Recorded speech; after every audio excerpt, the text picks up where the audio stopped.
For 5 years, she woke up in the same house with the person who controlled everything.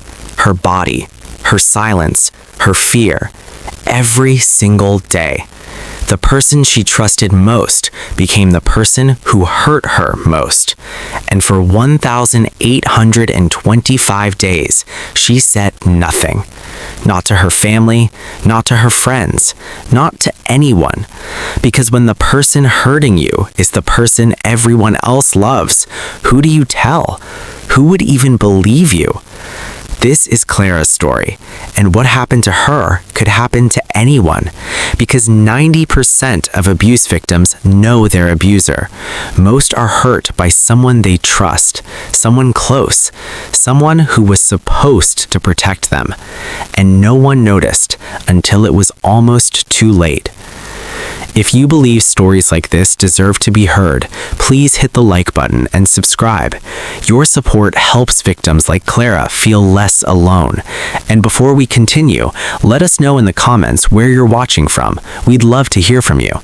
And if you're new here, click on the subscribe button so you never miss any of our upcoming videos. Clara was 22 years old when this story begins. She had just graduated from college with a degree in graphic design. She was the kind of person who lit up a room, the friend everyone called when they needed advice, the daughter who never missed Sunday dinners with her parents. She loved vintage bookstores, spent her weekends sketching in coffee shops, and had dreams of starting her own design studio one day. She had her whole life ahead of her. Clara lived in a small apartment in Portland, Oregon. The rent was steep for someone just starting out, but she managed. She worked part-time at a local marketing firm while building her freelance portfolio. Her apartment was small but cozy, filled with plants she constantly forgot to water and art prints she collected from local galleries. Her life was normal, ordinary, safe, or at least that is what she thought. The person who would change everything had been in her life for years. Fred was her older brother's best friend. He had known Clara since she was 16. He was always around for family barbecues, holiday gatherings, game nights. He was 31, 9 years older than Clara, and everyone loved him. Her parents treated him like a second son. Her brother considered him family. Fred was charming, successful, worked in real estate development, and always had a story that made everyone laugh. He was the kind of person who remembered birthdays, who showed up when someone needed help moving furniture, who brought wine to dinner parties. He was reliable, trustworthy, safe. At least that is what everyone believed. That is what Clara believed too. When Clara graduated and started looking for a place to live, Fred offered to help. He knew someone renting out a house, a 2-bedroom place with a backyard, way below market rate. The catch was that the owner wanted a reliable tenant who would take care of the property.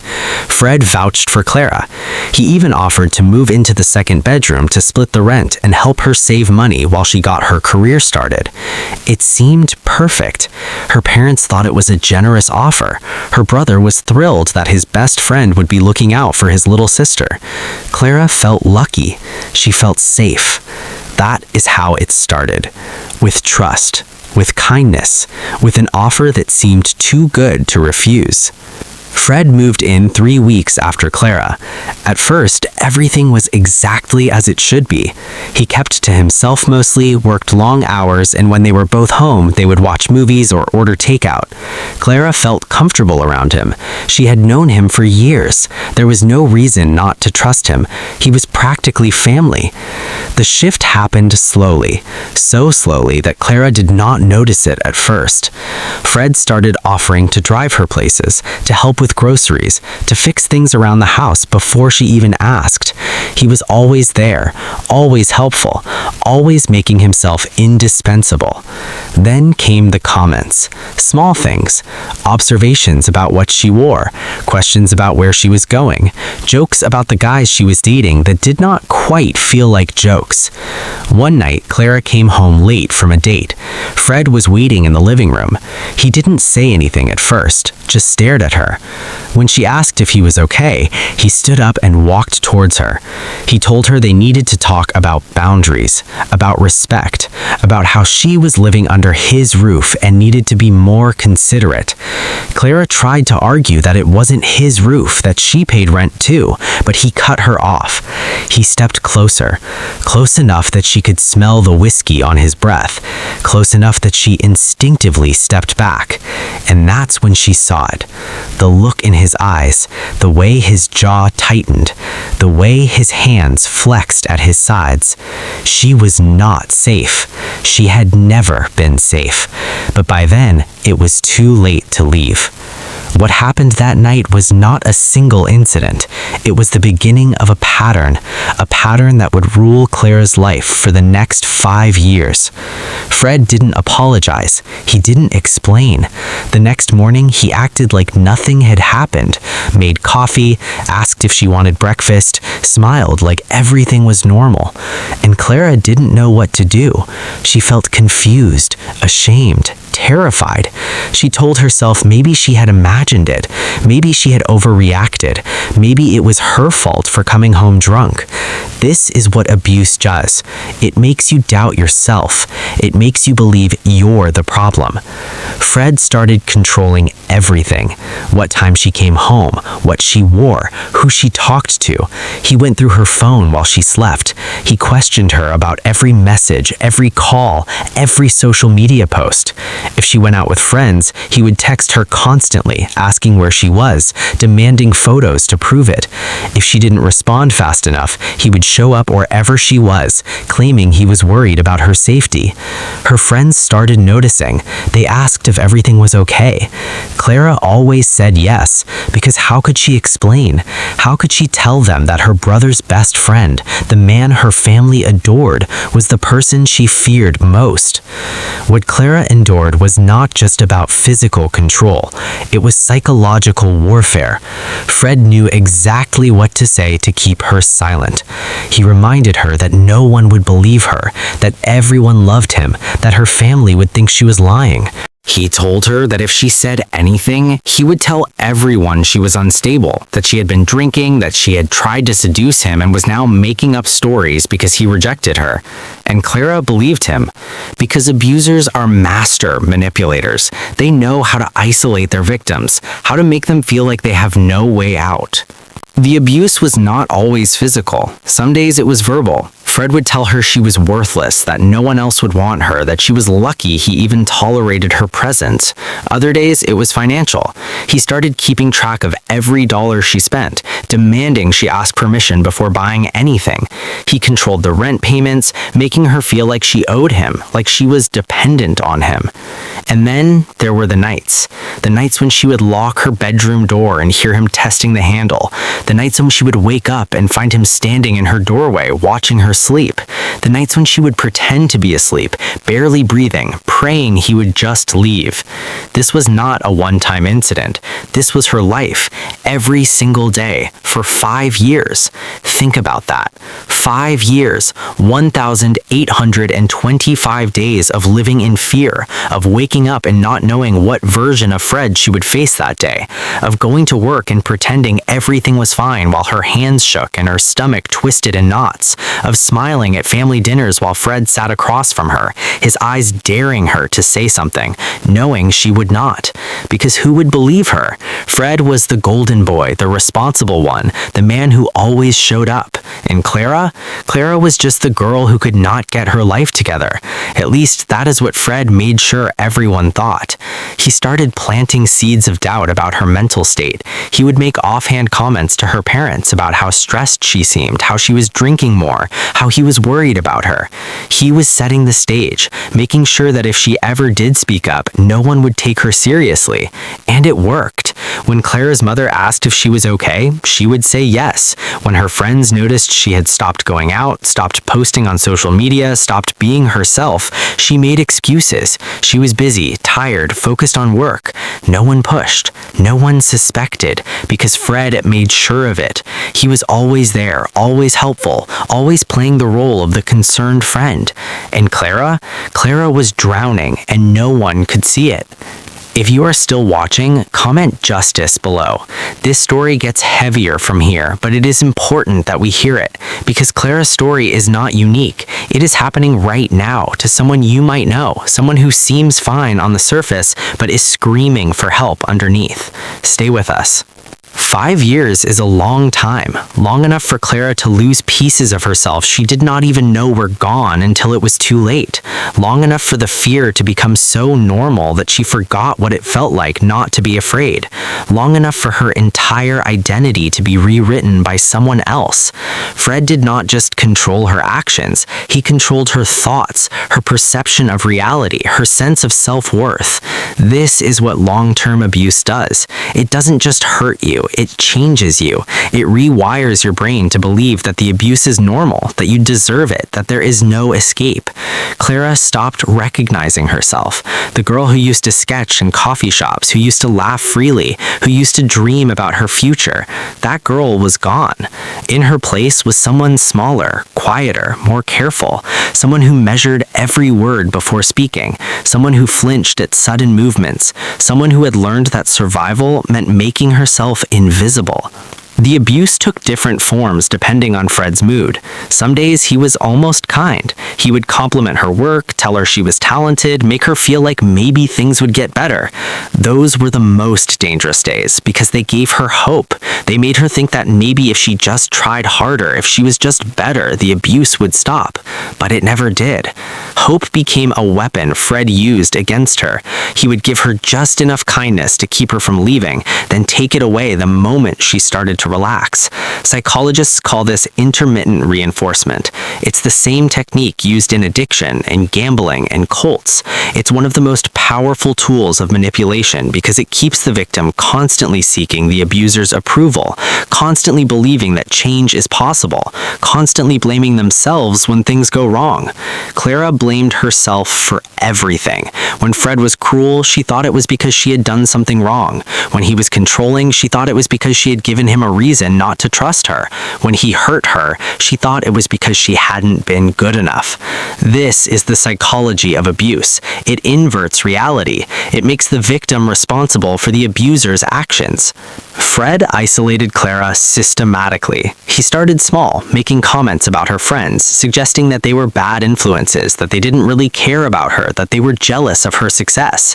Slowly, Clara started declining invitations, started making excuses, started pulling away from the people who might have helped her. Fred did the same thing with her family. He positioned himself as Clara's protector, her advocate, the person who understood her best.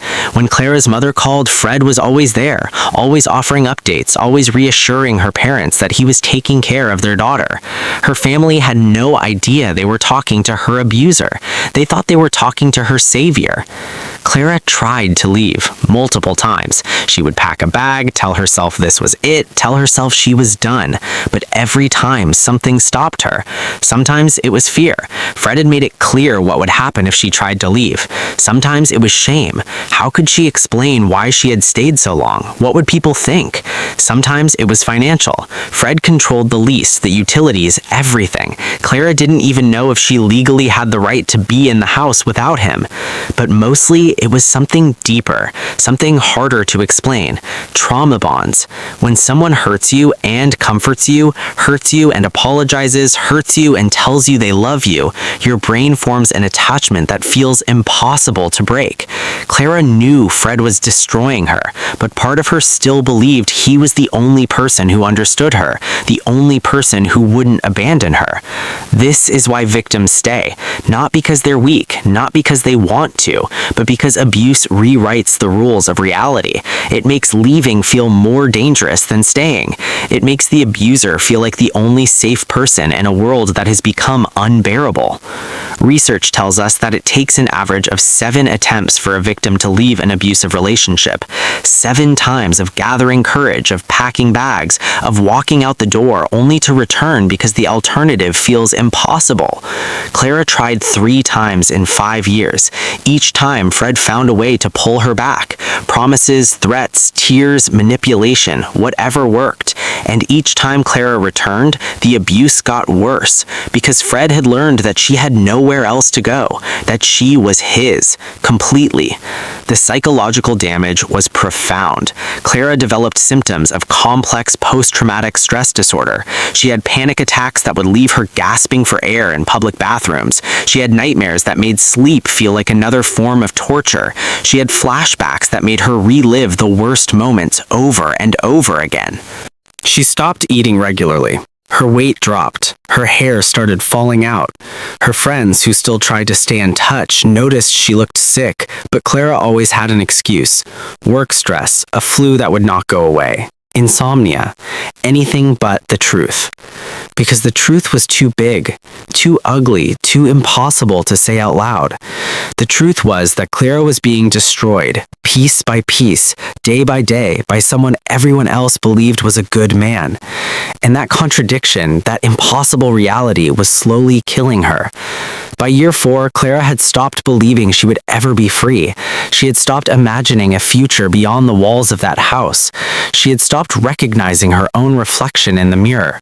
She was a ghost, a shadow, a person who existed only to survive each day. But even ghosts have breaking points. Even shadows can only take so much before they disappear completely, and Clara was running out of time. The breaking point came on a Tuesday in November. Clara was 27 years old. She had been living with Fred for exactly 5 years and 2 months. It was a day that started like any other day. Fred was in a good mood that morning. He made breakfast, talked about a project at work, seemed almost normal. Clara had learned not to trust these moments, but exhaustion had made her numb. She went to work, came home, made dinner. The routine was so ingrained she could do it without thinking. But that night, something was different. Fred had been drinking. Not unusual, but there was something in his eyes that made Clara's blood run cold. An edge she recognized, a warning sign she had learned to read over 5 years of survival. He started with questions. Where had she been? Why had she taken so long at the grocery store? Who had she talked to? Clara answered carefully, the way she always did, measuring each word, keeping her voice steady. But it was not enough. It was never enough. Fred stood up, walked toward her, and Clara knew. She knew what was coming. She could see it in his posture and the set of his jaw, in the way his hands were already clenching into fists. And something inside her broke. Not in the way things had broken before, not another fracture in an already shattered foundation, but something deeper, something final. Clara realized in that moment that she was going to die in this house. Maybe not tonight, maybe not this week, but eventually, Fred was going to kill her, whether he meant to or not, whether it was intentional or accidental, whether it was through violence or simply through the slow erosion of her will to live. She was going to die here, and no one would ever know the truth. That realization did something to Clara.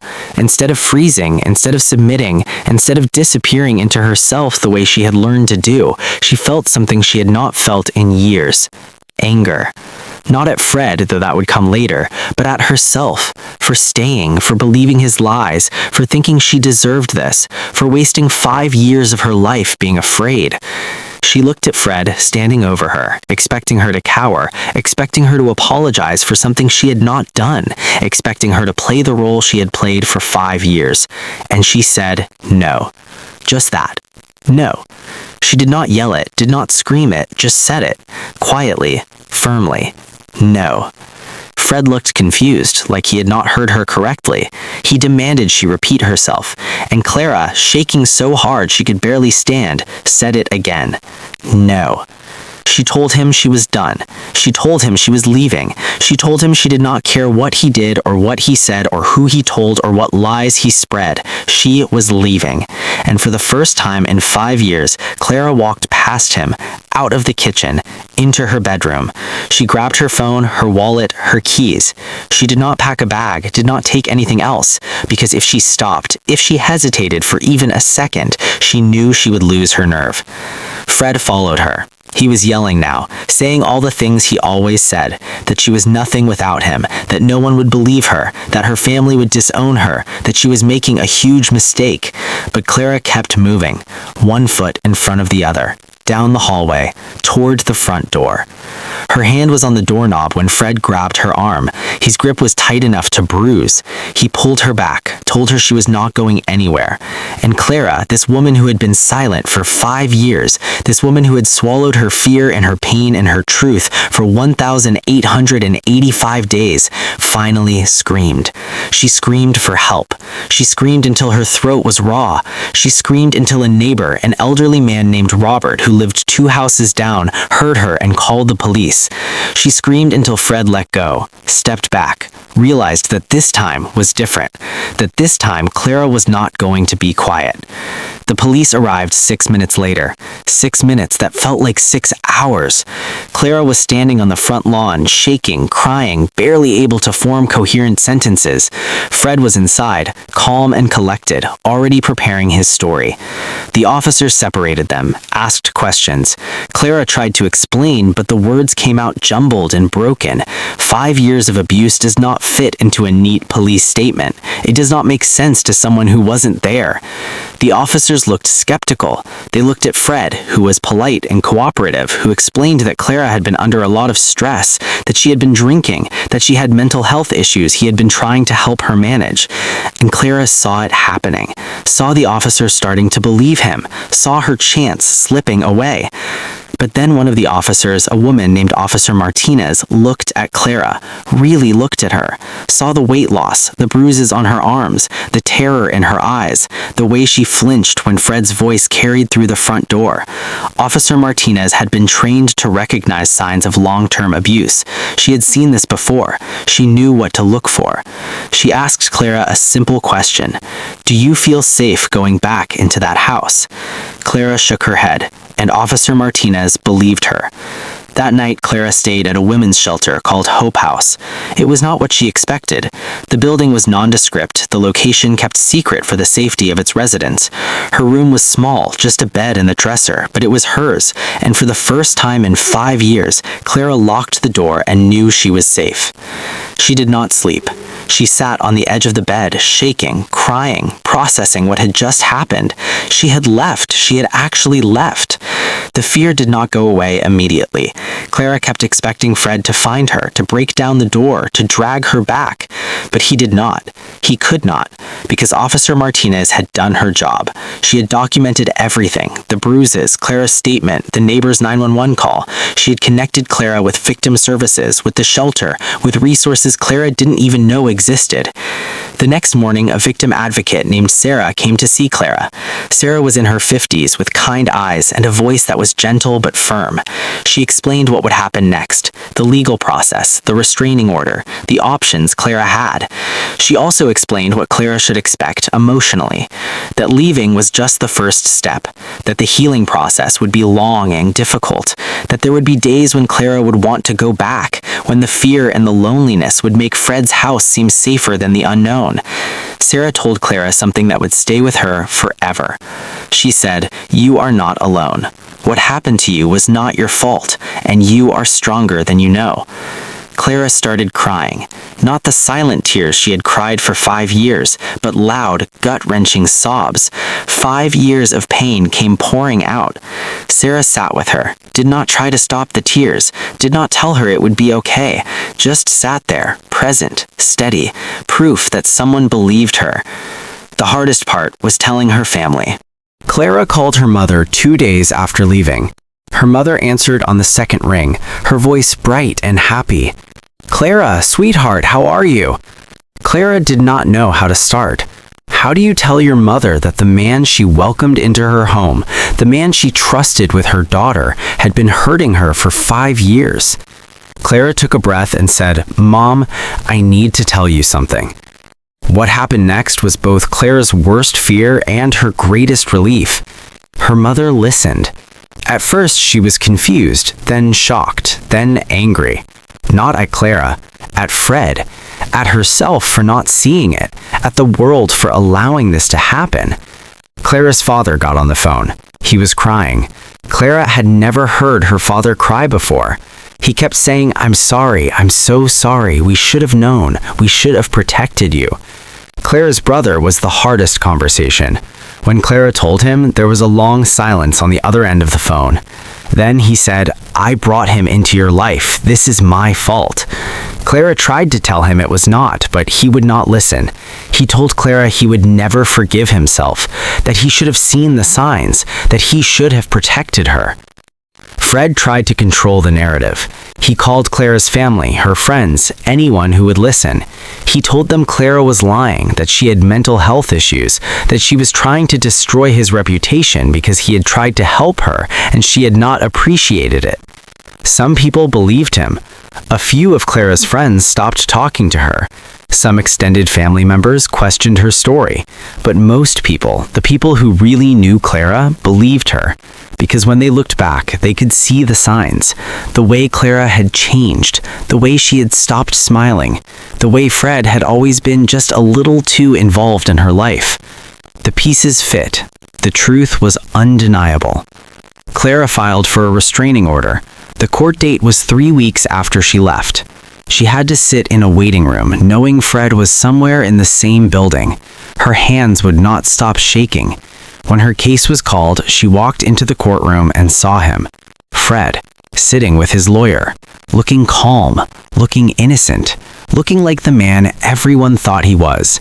The judge asked Clara to explain why she needed a restraining order, and Clara, this woman who had been silent for 5 years, spoke. She told her story. Not all of it, there was not enough time for all of it, but enough. Enough for the judge to understand. Enough for the truth to be heard. Fred's lawyer tried to discredit her, tried to paint her as unstable, vindictive, confused.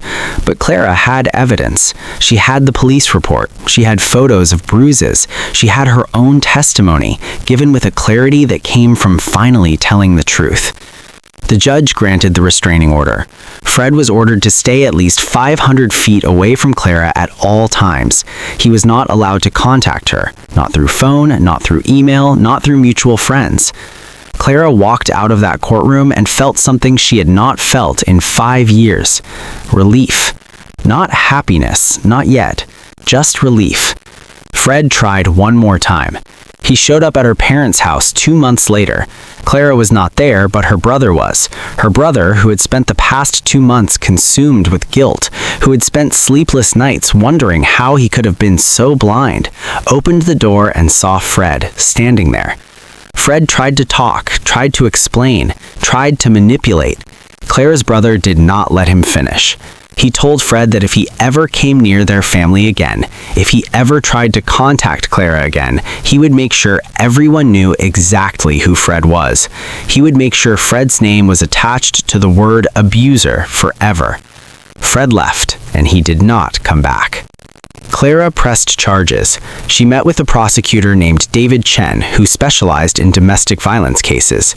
David explained that these cases were difficult, that abusers were often charming, believable, good at playing the victim, that juries sometimes struggled to understand why someone would stay in an abusive situation for years. But David also told Clara that her case was strong. She had documentation, she had witnesses, she had her own testimony. Most importantly, she had courage. The investigation took months. Police interviewed Clara multiple times. They interviewed her family, her friends, her neighbors. They built a timeline of the abuse, a pattern of behavior that showed Fred's control over Clara's life. They discovered that Clara was not Fred's first victim. There had been another woman 5 years before Clara who had filed a complaint against Fred but dropped it after he threatened her. That woman, when contacted by police, agreed to testify. She told a story that was eerily similar to Clara's. The manipulation, the isolation, the control, the fear. 2 victims, the same pattern, the same abuser. Fred denied everything. He maintained that Clara was lying, that she was mentally unstable, that she had misunderstood his attempts to help her. His lawyer argued that the relationship, if inappropriate, had been consensual, that Clara was an adult who could have left at any time, that she stayed because she wanted to. David Chen prepared Clara for what was coming. He told her that Fred's defense would try to put her on trial. They would question her choices, her timeline, her memory. They would try to make her look unreliable. They would suggest she had ulterior motives. Clara needed to be ready. The preliminary hearing happened 8 months after Clara left. She had to testify, had to sit in a witness stand and tell her story again, this time under oath, with Fred sitting 20 feet away, staring at her. Clara's voice shook, but she did not stop. She answered every question. When Fred's lawyer tried to trip her up, tried to find inconsistencies in her timeline, Clara stayed calm. She explains that after 5 years of trauma, some details were blurry, some days bled into others, but the truth remained. Fred had abused her for 5 years, every single day. The hearing lasted 2 days. At the end, the judge ruled that there was sufficient evidence to proceed to trial. Fred was charged with multiple counts of assault, coercion, and unlawful imprisonment. If convicted, he could face up to 15 years in prison. Fred posted bail. He was released with conditions. He had to wear an ankle monitor, he could not leave the state, he had to check in with his probation officer every week. Clara knew he was out there, somewhere in the same city, and the fear came back. Not as strong as before, but enough to make her look over her shoulder, enough to make her check the locks on her doors 3 times before bed, enough to remind her that leaving Fred didn't mean she was free from him.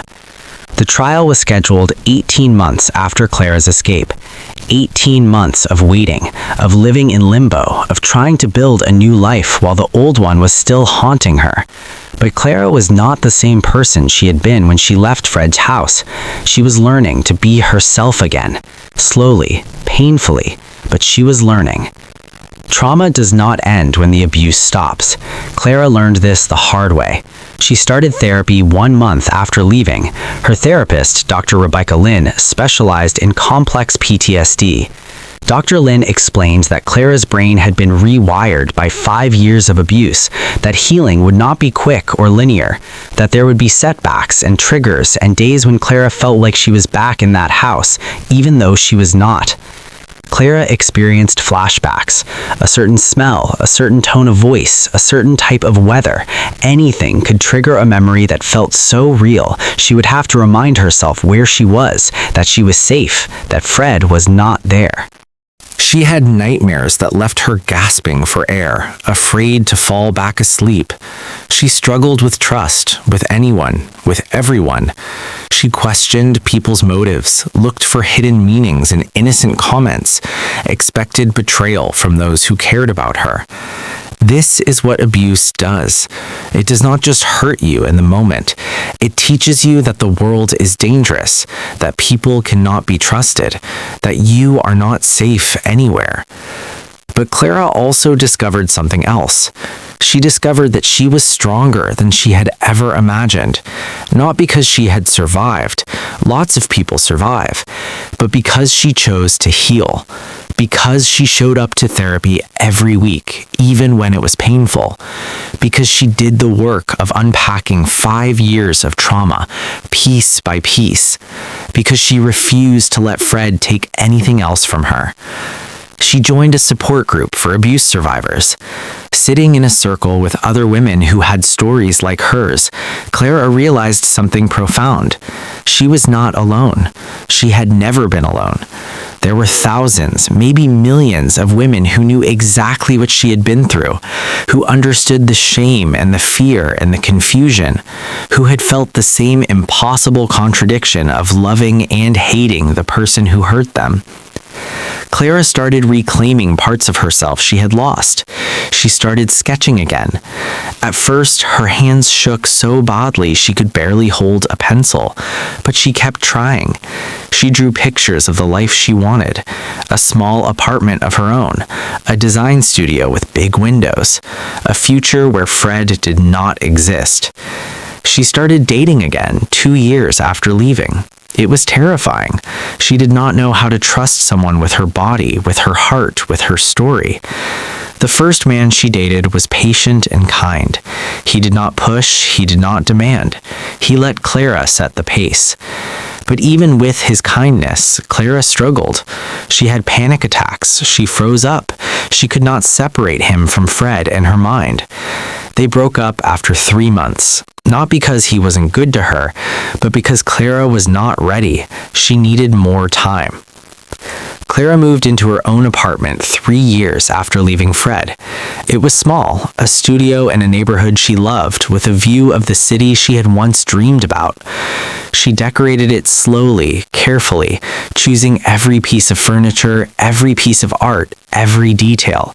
This space was hers, no one else's, just hers. She got a cat. A gray tabby she named Luna. Luna became her companion, her comfort, her reminder that she could take care of something, that she was capable of love.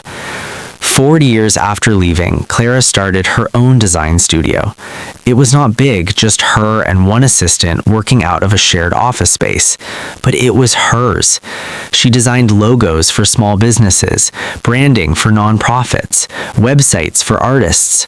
She was building something. From nothing, from the ashes of the life Fred tried to take from her. The trial happened 5 years after Clara left, almost to the day. She testified again. This time, she was stronger. Her voice did not shake. Her hands did not tremble. She looked Fred in the eye and told the jury exactly what he had done to her. The jury deliberated for 2 days. When they came back, they found Fred guilty on multiple counts.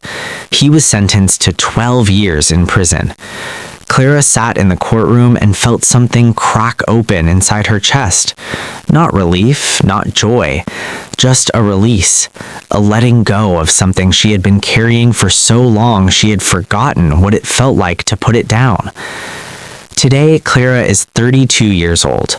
10 years have passed since Fred moved into that house with her. 7 years since she left. It has been a long journey, the kind of journey that doesn't have a neat ending, a clear resolution, a moment where everything is suddenly okay. But Clara is okay most days. She still has bad days, days when the trauma feels fresh, days when she questions whether she will ever be completely free. But she also has good days, days when she forgets to be afraid, days when she laughs without thinking about it first, days when she looks in the mirror and recognizes the person looking back. Clara's story is not just hers. It belongs to every victim who is still silent, to every person living with an abuser who everyone else loves, to every survivor who is trying to figure out how to heal from something most people cannot even imagine. So let me ask you this. Why do you think victims stay silent for so long? Is it fear? Is it shame? Is it something else entirely? Share your thoughts in the comments below, because this conversation matters. Because every time we talk about this, every time we listen to survivors, every time we believe them, we make it a little bit easier for the next person to speak up. And to Clara and to every survivor watching this, you are not alone. What happened to you was not your fault. You are stronger than you know. And your story, your voice, your truth matters. Thank you for watching. If this story impacted you, please like, share, and subscribe. And remember, if you or someone you know is experiencing abuse, there is help available. The National Domestic Violence Hotline is available 24/7 at 1-800-799-7233. You deserve to be safe. You deserve to be heard. You deserve to heal.